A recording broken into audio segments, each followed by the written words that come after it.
弟兄姊妹平安，今天是2022年的12月15号。今天的经文是诗篇80篇第1节到第7节，17节到第19节。撒母耳记下卷第7章第1节到17节。加拉太书第3章23节到28节。今天要跟大家分享的主题是主的应许。主的应许事实上有许多不同的层次，对于不同的时代、不同的对象，应许的内容总是会有所不同。例如，上帝对于亚伯拉罕的应许是土地还有后裔。因为亚伯拉罕他受呼召跟随上帝的时候，已经离开了本族、本地还有父亲的家。他是一位带着家庭流浪的人，所以有个落脚的地方对他来说是非常重要的一个应许。对于没有子嗣的亚伯拉罕以及撒来而言，能够有子孙的应许也非常的重要。对于出埃及的以色列人而言，能够保守他们平安的度过旷野的40年，让他们有足够的食物战胜所有面对的敌人。上帝对于撒母耳的应许也是不同于其他的继任者。我们知道他又是领袖，又是先知，又是祭司，又有君王的尊位。上帝也给大卫王，也给所罗门王的应许，也给以色列人应许，他们都不相同。这是历代以来上帝的应许，而且从来没有改变过。同样的赐给了每一个世代的人们，这是普世的应许。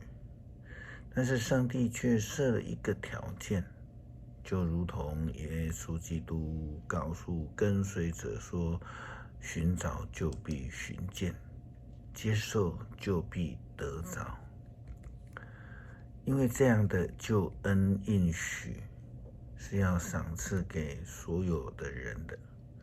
约翰说，上帝那么爱世人，甚至赐下他的独生子，要使所有信他的人不至灭亡，反得永恒的生命。因为上帝差遣他的儿子到世界上来，不是为了要定世人的罪，而是要借着他来拯救世人。上帝透过拿单也告诉大卫，这样的应许呢是这样的：大卫王住在宫中，上主使他享太平，不要仇敌的侵扰。王对先知拿单说：你看，我住在香柏树建造的皇宫里，上帝的约柜却住在帐篷里。拿单说：你想做什么就做吧，因为上主与你同在。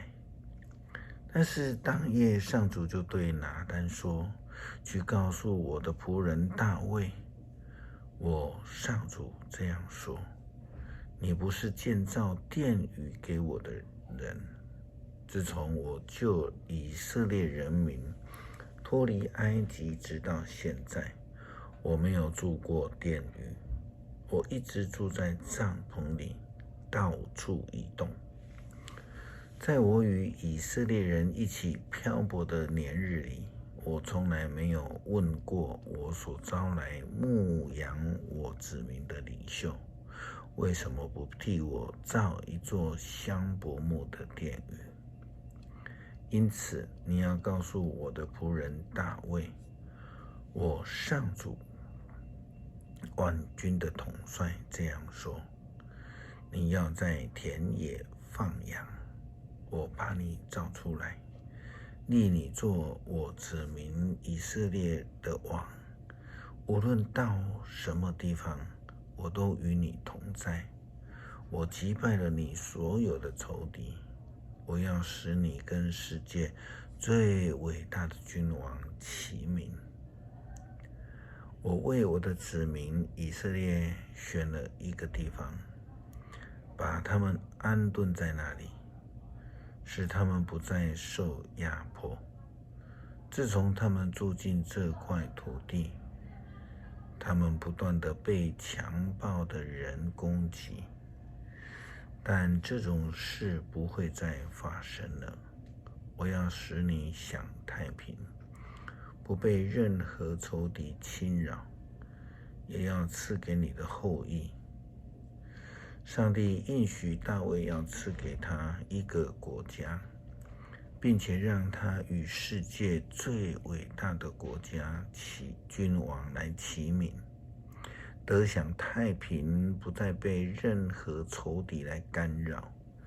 也因为大卫王的顺服上帝的应许，就这样的一个赐福也赐给了他的子嗣，并且应许要将建筑圣殿的恩典责任赏赐给大卫的儿子所罗门王。同样的，上帝应许也要求所罗门与大卫一样，成为一位顺服、遵守上帝诫命的君王。在加拉太书，我们看到一个概念：信的时代与律法的时代。说起来好像完全没有相关，但其实并不是说旧约都完全不讲信。亚伯拉罕就被称为信心之父，因此我们也更明白的说，应该是这样的一个概念：耶稣基督救恩应许的时代，以及律法应许的时代。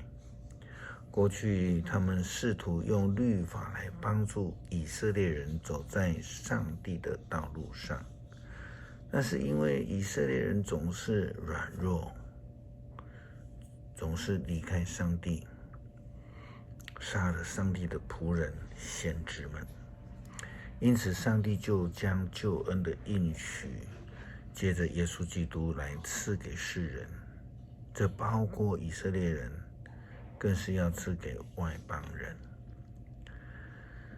约翰福音3章16节到17节，我们刚刚有读过。上帝那么的爱世人，甚至赐下他的独生子，要使所有信他的人不至灭亡，反得永远的生命。因为上帝差遣他的儿子到世上来，不是为了要定人的罪，而是要借着他来拯救世人。这是应许实践的时代，透过人的信而能够得到上帝所应许的救恩。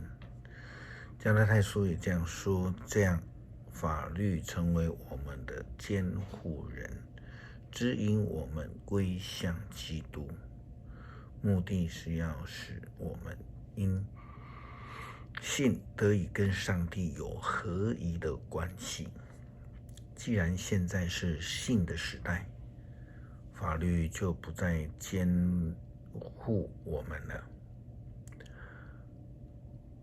你们大家都借着信跟基督耶稣合而为一，成为上帝的儿女。你们受洗跟基督合而为一，正要穿上基督，有他的生命。不要不分犹太人或是外邦人，奴隶和自由人，男人或女人，在基督耶稣里生命里，我们都成为一体的。如果你们是属基督的，你们就是亚伯拉罕的后代，会承受上帝给亚伯拉罕的应许。